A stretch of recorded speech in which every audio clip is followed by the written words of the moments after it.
else. The opportunity should be given to somebody else. Take it away from me, Lord, right? Take it away from me. See, a lot of us, we in the same boat. We in the same boat. We can relate to Moses because we don't want that opportunity. We don't want the smoke, right? We rather continue to be safe and continue to think that life is ambition and action. Moses was born first into poverty and then quickly elevated into opportunity.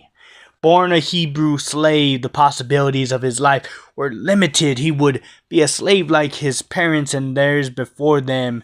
But by a series of tragic decrees and miraculous intervention, Moses' life was spared and he found himself adopted into the household of Pharaoh. Growing up as an Egyptian royalty gave Moses access to the world's best education. There was no ambition out of his reach. Moses would have been highly educated in subjects from religion to mathematics to warfare and nation building. Forget Ivy League schools. Moses was the prince to the most powerful throne in the world. What was out of his reach? Yet strangely, Moses found himself intrigued by the plight of the Hebrew people. Seeing 2 Hebrew slaves being beaten by their masters, Moses moved to action. He rose and struck down the Egyptian, killing him and hiding his body in the sand. The book of Acts suggests that Moses thought that his actions might lead the Hebrews to rise and that he would be their leader. It failed. The 2 men he saved did not follow but mocked him. "Who made you prince over us?" they asked. There's an old Jewish story, not a part of scripture, that depicts the ancient understanding of Moses' ambitions. As a child, sitting in Pharaoh's lap, Moses reached up and took Pharaoh's crown and placed it on his head. Pharaoh was concerned that it was an omen. He gathered his advisors and asked for their opinions. They decided to put Moses to the test. They placed 2 bowls before Moses, one full of jewels and the other full of glowing embers. If the child reached for the jewels, it was a sign, of course. Moses reached for the jewels, but an angel redirected his hand to the embers. Moses picked up an ember, touching it to his lip and burning his tongue, an explanation for why he later claimed to be slow of speech. That story is not told in scripture, but it depicts Moses as a child of ambitious reach. It's worth putting ourselves to a similar test. Do you recognize your own ambitions? Are there things you are reaching for? Ambition is certainly not a sin. Ambition has led men to achieve many good things, but we should not be naive about ambition's power. The ambition often moves us to action directed by our own vision and our own motives and our own instincts. You need a way of testing your own ambition. You need a way of knowing if your ambition is a God-given calling or just another instinctive stirring of your own way. It would take Moses a lifetime to fully understand that question. It's not an easy one for us either. As we walk through Moses' story, I pray he helps you recognize your own instinct for ambition and the gift God gives for keeping it in its proper place. Exodus 2.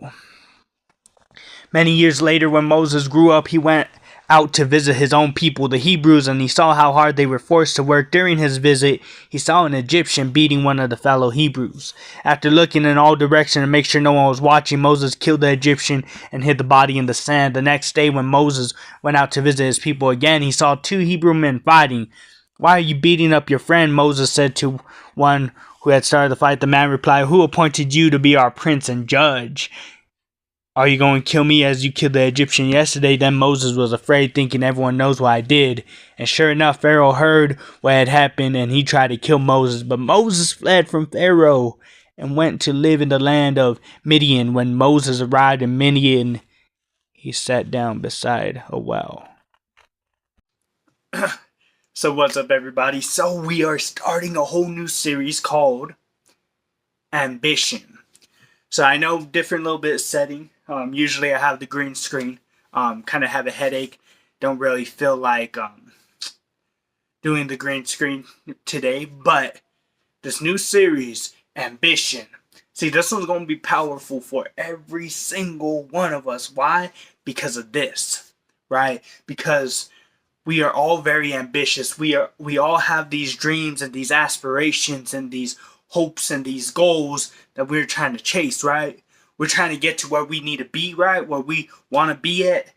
So, of course, ambition is something that we got to talk about, right? We've talked about body image. We've talked about, all these other things. Now we own ambition, right? See, are you ambitious enough where you are going and you are putting in the hard work? See, we're talking about Moses, right? He had ambition to be more than just what he was.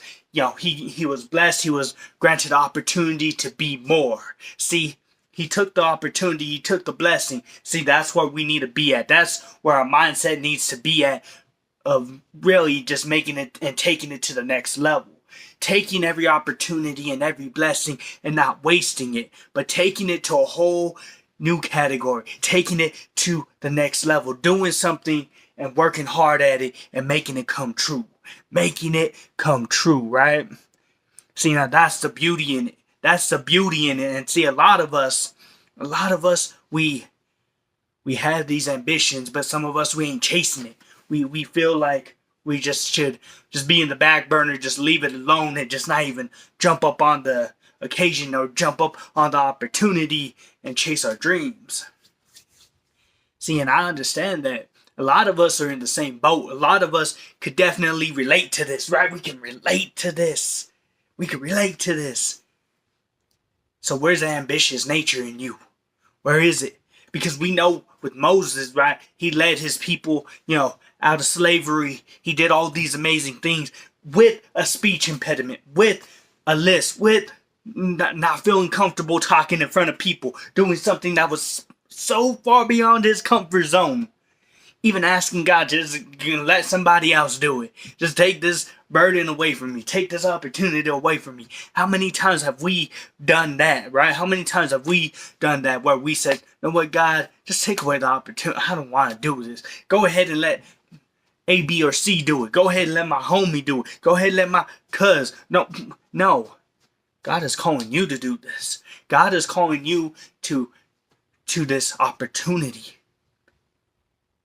Are you going to shy away from it? Are you going to be scared of it? Are you going to try to get away from it and be like, no, I don't want to do this? Pass it on to somebody else. No. Be like Moses. Yes, he struggled, but see, we could relate to him because we feel like sometimes that burden should be given to somebody else. The opportunity should be given to somebody else. Take it away from me, Lord, right? Take it away from me. See, a lot of us, we in the same boat. We in the same boat. We can relate to Moses because we don't want that opportunity. We don't want the smoke, right? We rather continue to be safe and continue to think that life is good and we don't need to be getting out of our comfort zone and doing these big and great, amazing things. But we should. See, that's the beauty in it. That's the beauty in what we should be doing and what we should be striving for and what we should continue to work towards. Is these ambitions, right? These ambitions, we got to continue to be ambitious when it comes to our dreams, when it comes to these goals, when it comes to everything that we do. So hopefully this series of ambition lights a fire under you and you see your worth, and we could just reach for those dreams and for those goals and get them and accomplish them and make it to the next level.